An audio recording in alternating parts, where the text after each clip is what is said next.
ಸ್ವಾತಂತ್ರ್ಯ ದಿನಾಚರಣೆಯ ಅಂಗವಾಗಿ ಬೆಂಗಳೂರಿನ ಲಾಲ್ಬಾಗ್ನಲ್ಲಿ ಪುಷ್ಪ ಪ್ರದರ್ಶನ ಆಯೋಜಿಸಲಾಗಿದೆ.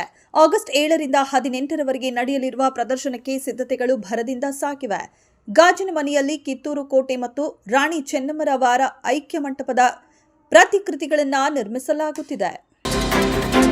ಮೈಸೂರಿನಲ್ಲಿ ಕೆಲವು ದಿನಗಳ ಹಿಂದೆ ಅತಿ ದೊಡ್ಡ ಡ್ರಗ್ಸ್ ಜಾಲ ಪತ್ತೆಯಾದ ಪ್ರಕರಣಕ್ಕೆ ಸಂಬಂಧಪಟ್ಟಂತೆ ಸಂಸದ ಯದುವೀರ್ ಒಡೆಯರ್ ಪ್ರತಿಕ್ರಿಯಿಸಿದ್ದಾರೆ. ಮೈಸೂರಿನಲ್ಲಿ ನಡೆಯುವ ಡ್ರಗ್ಸ್ ಪ್ರಕರಣವನ್ನ ಮಹಾರಾಷ್ಟ್ರ ಪೊಲೀಸರು ಬಂದು ಭೇದಿಸಿರುವುದು ನೋಡಿದ್ರೆ ನಮ್ಮ ರಾಜ್ಯದ ಪೊಲೀಸ್ ವ್ಯವಸ್ಥೆ ಯಾವ ರೀತಿ ಇದೆ ಎಂದು ಗೊತ್ತಾಗುತ್ತಿದೆ ಎಂದು ಕಿಡಿಕಾರಿದ್ದಾರೆ. ಹುಬ್ಬಳ್ಳಿ ವಿದ್ಯಾರ್ಥಿನಿ ನೇಹಾ ಹಿರೇಮಠ ಕೊಲೆ ಪ್ರಕರಣದ ಆರೋಪಿ ಫಯಾಜ್ ಜಾಮೀನು ಅರ್ಜಿಯ ವಿಚಾರಣೆ ನಡೆದಿದ್ದು ಇಂದು ತೀರ್ಪು ಪ್ರಕಟವಾಗಲಿದೆ. ಹಿಂದೂ ಸಂಘಟನೆಗಳು ಫಯಾಜ್ಗೆ ಜಾಮೀನು ನೀಡಬಾರದು ಎಂದು ಪ್ರತಿಭಟನೆ ನಡೆಸಲಿವೆ.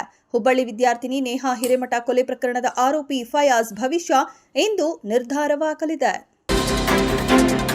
ಶಿಕ್ಷಣ ಮತ್ತು ಸರ್ಕಾರಿ ಸೇವೆಗಳಲ್ಲಿ ಪರಿಶಿಷ್ಟ ಜಾತಿಗಳಲ್ಲಿ ಒಳ ಮೀಸಲಾತಿ ಕಲ್ಪಿಸಲು ಉಪ ಪಂಗಡಗಳ ಅಂಕಿಅಂಶಗಳ ಸಮೀಕ್ಷೆಗಾಗಿ ರಾಜ್ಯ ಸರ್ಕಾರ ರಚಿಸಿದ್ದ ಹೈಕೋರ್ಟ್ ನಿವೃತ್ತ ನ್ಯಾಯಮೂರ್ತಿ ಎಚ್.ಎನ್. ನಾಗಮೋಹನ್ ದಾಸ್ ನೇತೃತ್ವದ ಏಕಸದಸ್ಯ ಆಯೋಗ ಇಂದು ಸರ್ಕಾರಕ್ಕೆ ತನ್ನ ವರದಿ ಸಲ್ಲಿಸಲಿದೆ. ಚುನಾವಣಾ ಆಯೋಗದ ಅಕ್ರಮಗಳಿಗೆ ಸಂಬಂಧಿಸಿದಂತೆ ತನ್ನ ಬಳಿ ಆಟಂ ಬಾಂಬ್ ಇರುವುದಾಗಿ ಹೇಳುತ್ತಾ ಬಂದಿರುವ ಕಾಂಗ್ರೆಸ್ ಬೆಂಗಳೂರಿನಲ್ಲಿ ನಾಳೆ ಲೋಕಸಭೆ ಪ್ರತಿಪಕ್ಷ ನಾಯಕ ರಾಹುಲ್ ಗಾಂಧಿ ನೇತೃತ್ವದಲ್ಲಿ ನಡೆಯುವ ಪ್ರತಿಭಟನೆಯಲ್ಲಿ ಆಯೋಗದ ಗಂಭೀರ ಅಕ್ರಮಗಳನ್ನು ಬಹಿರಂಗಪಡಿಸುವುದಾಗಿ ಘೋಷಿಸಿದೆ. ಪ್ರಜ್ವಲ್ ರೇವಣ್ಣ ಪ್ರಕರಣವನ್ನು ರಾಜಕೀಯ ದೃಷ್ಟಿಯಿಂದ ನೋಡಲೇಬಾರದು ಎಂದು ಗೃಹ ಸಚಿವ ಜಿ. ಪರಮೇಶ್ವರ್ ಹೇಳಿದರು.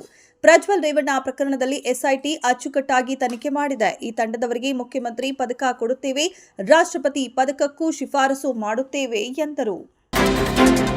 ಕರ್ನಾಟಕದ ಮಂಡ್ಯದಲ್ಲಿ ಒಬ್ಬ ವೈದ್ಯರು ಈ ಹಿಂದೆ ₹5 ವೈದ್ಯ ಎಂದು ಪ್ರಸಿದ್ಧರಾಗಿದ್ರು. ಅದೇ ರೀತಿ ಕೇರಳದಲ್ಲಿ ₹2 ಡಾಕ್ಟರ್ ಎಂತಲೇ ಖ್ಯಾತರಾಗಿದ್ದ ಜನಸ್ನೇಹಿ ವೈದ್ಯ ಎ.ಕೆ.